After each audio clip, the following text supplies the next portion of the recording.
Hello बच्चों, कैसे हैं आप लोग। Welcome back to my YouTube channel. आज हम कक्षा 10 की गणित में प्रश्नावली 3.3 का प्रश्न क्रमांक 1 का तीसरा भाग हल करेंगे। प्रश्न है, निम्न समीकरण के युग्मों को विलोपन विधि या विलोपन विधि तथा प्रतिस्थापन विधि से हल कीजिए। कौन सी विधि अधिक उपयुक्त है। तो आप लोगों ने 3.2 में प्रतिस्थापन विधि पहले से सीखी हुई है और विलोपन विधि के भी इसके पहले आप लोग 2 क्वेश्चन कर चुके हैं। तो इसमें जो समीकरण दिए गए हैं, पहले तो हम इनको नॉर्मल समीकरण में बदल लेते हैं, जैसे कि अभी तक हमने इनको सॉल्व किया है। तो यहाँ से हम पक्षांतर कर लेंगे। 3x - 5y बराबर, ये ऋण 4 है, यहाँ आके हो जाएगा धन का 4। और ये वाला 9x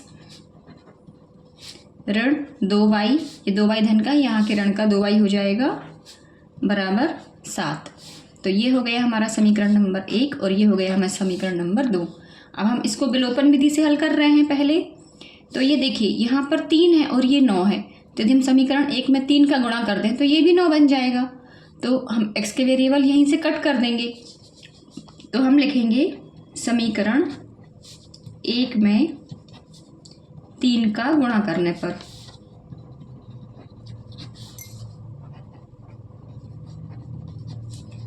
एक है हमारा 3x ऋण 5y बराबर 4।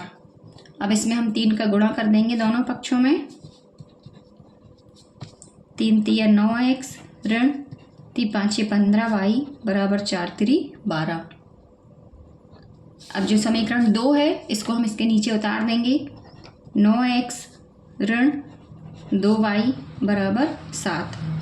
अब ये देखिए, ये धन का है और ये दोनों ही धन के हैं 9x, तो हम इनको घटा देंगे और यहाँ पर लिखेंगे हम घटाने पर। तो ये ऋण का हो जाएगा, ये जो ऋण का है ये धन का हो जाएगा और 7 धन का है ये ऋण का हो जाएगा। घटाने पर चिन्ह बदल जाते हैं। तो ये दोनों कट गए, 15 में से 2 गए, 13y और ऋण का निशान बड़ा है तो ऋण का 13y बराबर 12 में से 7 गए 5। तो y बराबर हमारा आ जाएगा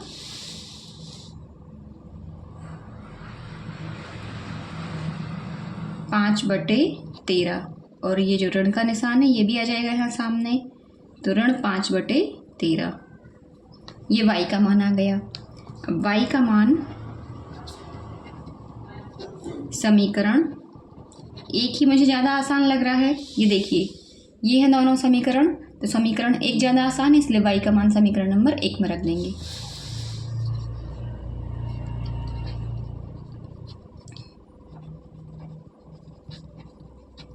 समीकरण 1 है हमारा, ये लिखा हुआ है 3x ऋण 5y बराबर 4। तो ये हो जाएगा 3x ऋण 5 वैसे रहेगा, y की जगह हो जाएगा -5/13 बराबर 4। तो यहाँ पर ये हो जाएगा हमारा 3x, ये देखिए ऋण ऋण मिलके हो जाएंगे धन, 25/13 बराबर 4। अब इसको हम यहाँ पक्षांतर कर देंगे। धन का 3x बस यहीं रह जाएगा और ये 25/13 को हम पक्षांतर कर देंगे। तो 4 ऋण 25/13। तो अब यहाँ पर हम ले लेंगे एलसीएम, जैसे कि हम भिन्न को हल करते हैं। तो ये 13 हमारा एलसीएम आया, 13 चौको 52 ऋण 25। तो ये हमारा आ जाएगा 3x x बराबर हो जाएगा 52 में से 25 गए, ये बचे 27/13। ये 27/13 तो आ गया और ये जो 3 है इसको हम यहाँ पर लेके आएंगे। गुणा में है जो 3, ये आके भाग में हो जाएगा, तो ये हो जाएगा 1/3। तो x बराबर आ जाएगा हमारा, 3 से ये कट जाएगा 27, 3 एकम 3, 3 नम 27, तो ये आ जाएगा 9/13। यहाँ पर साइड में y का भी मान लिख देते हैं, ये है ऋण 5/13। तो इस तरह से ये x और y के मान आ गए हैं और यही हमें चाहिए थे। ये हो जाएगा आंसर। अब इसी को हम कर लेते हैं प्रतिस्थापन विधि से हल।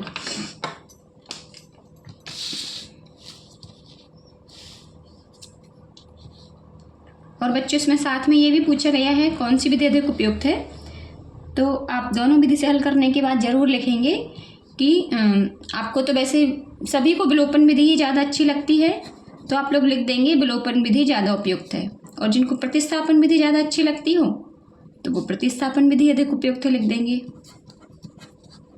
मुझे तो विलोपन विधि ज़्यादा अच्छी लगती है, ईजी पड़ती है, क्योंकि प्रतिस्थापन विधि में ये देखिए ये हैं दोनों हमारे समीकरण।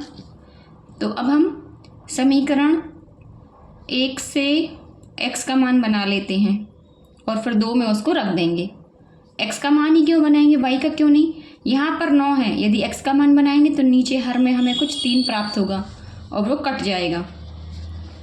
तो हम लिखेंगे समीकरण 1 से, ये है 3x ऋण 5y बराबर 4। तो 3x बराबर 4 धन 5y, x बराबर आ जाएगा 4 धन 5y बटे 3। ये हो गया हमारा समीकरण नंबर 3। अब समीकरण 3 से जो x का मान हमने बनाया है वो समीकरण नंबर 2 में रख देंगे। तो हम लिखेंगे x का मान समीकरण 2 में रखने पर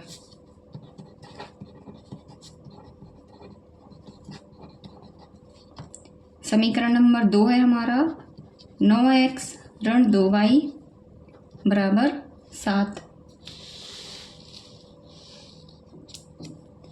तो ये हो जाएगा हमारा 9x, 9 और x की जगह हम रख देंगे 4 धन 5y बटे 3 ऋण 2y बराबर 7। अब ये देखिए 3 से कट जाएगा ना, 3 एकम 3, 3 तिया 9। तो यहाँ पर आ जाएगा 3 गुणा 4 धन 5y ऋण 2y बराबर 7। मैंने आपको पहले ही बोला था ना x का मान बनाएंगे तो ये 3 से 9 कट जाएगा और हमारा समीकरण आसान हो जाएगा।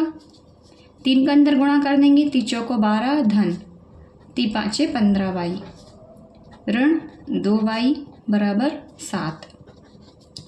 अब ये 12 को तो हम इस तरफ ले आते हैं तो ये हो जाएगा 7 ऋण 12 और 15y ऋण 2y, 15 में से 2 गए 13y और ये y बराबर आ जाएगा हमारा 12 में से 7 गए 5 बचे और ऋण का निशान बड़ा है तो ऋण का 5 और ये जो 13 गुणा में है ये भाग में हो जाएगा। तो y का मान तो आ गया ऋण 5 बटे 13। देखिए विलोपन विधि से भी आंसर सेम ही आया था, ये y का मान आया था ना ऋण 5 बटे 13 और यहाँ पर भी आ गया ऋण 5 बटे 13। अब हम y का मान समीकरण नंबर 3 में रख देंगे, ये जो हमने बनाया हुआ है। तो हम लिखेंगे y का मान समीकरण 3 में रखने पर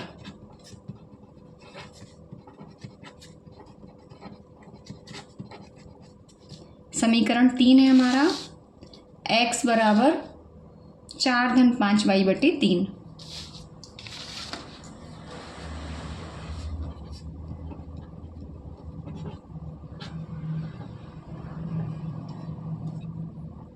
तो ये हमारा आ जाएगा x बराबर 4 धन 5 गुणा ये है ऋण 5 बटे 13 बटे 3, ये आ गया हमारा। अब ये देखिए ये हो जाएगा हमारा x बराबर 4, अब ये ऋण ऋण मिलके धन ऋण मिलके हो जाएंगे ऋण 5 25 बटे 13 और ये नीचे का 3 वैसे रहेगा। अब इसके आगे हो जाएगा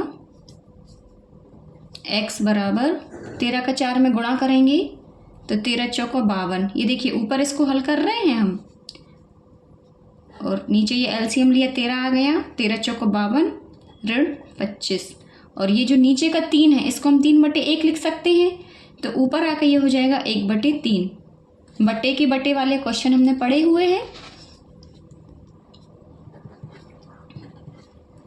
तो x बराबर हो जाएगा, यहाँ तो बचा 27/13 गुणा 1/3। 27 कट जाएगा 3 से 9 बार, 3 एकम 3, 3 नाम 27। तो हमारा ये जो है x बराबर आ जाएगा 9/13। ये x का मान आ गया।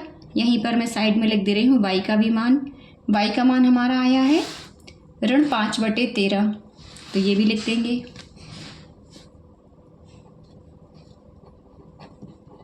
इस तरह से ये हमें x और y के मान प्राप्त हो गए। ये बॉक्स को यहाँ आगे से ले लेंगे।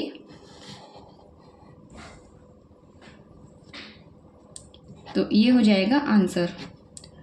और हमसे जो पूछा गया है दूसरी लाइन में वो भी हम बता देते हैं, लिख देते हैं विलोपन विधि अधिक उपयुक्त है।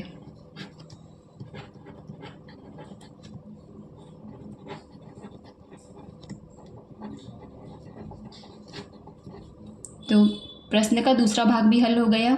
इस तरह से ये प्रश्न है तो आसान बच्चों, लेकिन आपको थोड़ी सी प्रैक्टिस करना पड़ेगी विलोपन विधि और प्रतिस्थापन विधि की, तभी आपसे बनेगी। और बच्चे कैलकुलेशन में यहाँ से गलत कर देते हैं, जब y का मान पुट करते हैं ना, तो आप लोग थोड़ा सा पीछे की जो क्लास है 7th क्लास में भिन्न एवं दशमलव करके एक चैप्टर है, आप उसमें देखिए इस तरह से भिन्न को हल करना सिखाया गया है। तो आप इसकी बार बार प्रैक्टिस कीजिए तो आपको ये बनेगा। तो इस वीडियो में बस इतना ही, फिर मिलते हैं नेक्स्ट वीडियो में। तब तक के लिए जय हिंद, वंदे मातरम।